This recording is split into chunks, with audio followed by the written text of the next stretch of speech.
Hi guys, in this video I'm going to show you how to deflate the Sable Inflatable Pool.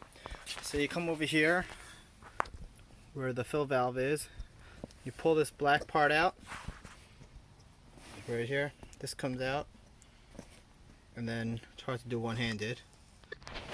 So once that's pulled out, you can either just squeeze it to let the air out, or if you want you can use a pump to speed it up by just putting your pump here, then sucking.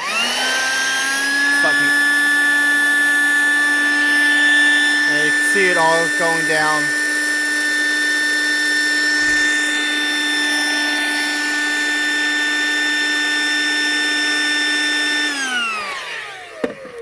Then once you're finished doing the first one, you repeat the same thing for the next one.